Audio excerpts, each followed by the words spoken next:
ኦሪት ዘፍጥረት ምዕራፍ 43 ራብም በምድር ጸና። ከግብጽም ያመጡትን እህል በልተው ከፈጸሙ በኋላ አባታቸው እንደገና ሂዱ፣ ጥቂት እህልን ሸምቱልን አላቸው። ይሁዳም እንዲህ አለው፣ ያ ሰው ወንድማችሁ ከእናንተ ጋር ካልሆነ ፊቱን አታዩም ብሎ በብርቱ ቃል አስጠነቀቀን።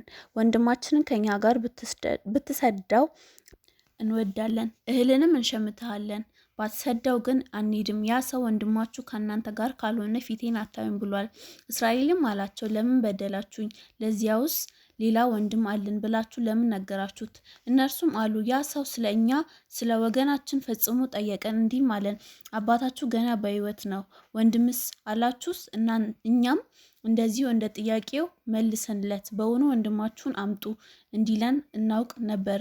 ይሁዳም አቤቱ እስራኤል አለው፣ እኛና አንተ ልጆቻችንን ደግሞ እንዲያድን እንዳንሞት ብላቴናው ከእኔ ጋር ስደደው፣ እኛም ተነስተን እንሄዳለን። እኔ ስለ እርሱ እዋሳለሁ፣ ከእጅ ትሻዋለህ። ወደ አንተም ባላመጣው በፊት ባላቆመው በዘመናት ሁሉ አንተን የበደሉ ልሁን ባንዘገይስ ኖሮ አሁን ሁለተኛ ጊዜ በተመለስን ነበር። እስራኤልም አባታችሁን እንዲህ አላቸው፣ ነገሩ እንዲህ ከሆነ ይህንን አድርጉ፣ ከተመሰገነው ከምድሩ ፍሬ በዓይበታችሁ ይዛችሁ ሂዱ። ለዚያም ሰው እጅ መንሻ ጥቂት በለስን፣ ጥቂት ማር፣ ሽቱ፣ ከርቤ፣ ተምር፣ ለውዝ ውሰዱ። ብሩን በአፌጣ አድርጋችሁ በእጃችሁ ውሰዱ። በዓይበታችሁ አፍ የተመለሰውንም ብር መልሳችሁ ውሰዱ።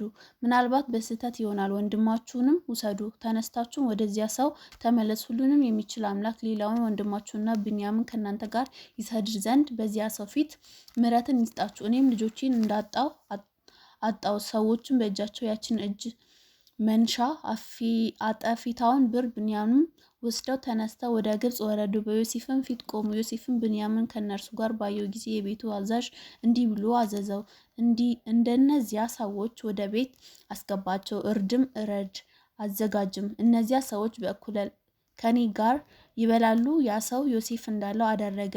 ያ ሰውም ሰዎቹን ወደ ዮሴፍ ቤት አስገባ። እነርሱም ወደ ዮሴፍ ቤት ስለገቡ ፈሩ፣ እንዲህም አሉ፣ በዓይበታችን ቀድሞ ስለተመለሰው ብር ሊተነኩልብን ሊወድቅብን፣ እኛም በባርነት ሊገዛ አህዮቻችንም ሊወስድ ወደዚያ አስገባን። ወደ ዮሴፍ ቤት አዛዥም ቀረቡ፣ በቤቱም ደጅ ተናገሩ፣ እንዲህም አሉት፣ ጌታዬ ሆይ ቀድሞ እህል ልንሸምት ወርደን ነበር። ወደምናድርበት ስፍራ በደረስን ጊዜ ዓይበታችን ከፍተን እነሆም የእያንዳንዱ ሰው ብር በየዓይበቱ አፍ እንደ ሚዛኑ ብራችን ነበር። አሁንም በእጃቸው መልሰው እህል እንሸምትበት ዘንድ ሌላም ብር በእጃችን አመጣን። ብራችንም በዓይበታችን ማን እንደጨመረው አናውቅም። እርሱም አላቸው፣ ሰላም ለእናንተ ይሁን፣ አትፍሩ። አምላካችሁ የአባታችሁ አምላክ በዓይበታችሁ የተሰወረ ገንዘብ ሰጣችሁ። ብራችሁን ደርሶኛል። ስምዖንም አወጣላቸው። ሰውየውንም እነዚያ ሰዎች ወደ ዮሴፍ ቤት አስገባቸው። ውሃ አመጣላቸው፣ እግራቸውንም ታጠቡ፣ ለአህዮቻቸው አበቅ ሰጣቸው። ዮሴፍም በእኩለ ቀን እስኪገባ ድረስ ከእነርሱ እጅ መንሻቸውን አዘጋጁ።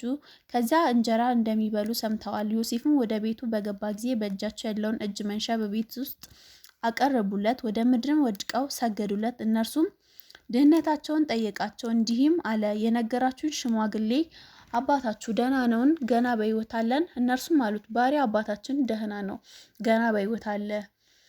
አጎንብሰውም ሰገዱለት። ዓይኑንም አንስቶ የእናት ልጅ ብንያም አየው። እርሱም አለ፣ የነገራችሁኝ ታናሽ ወንድማችሁ ይህ ነው?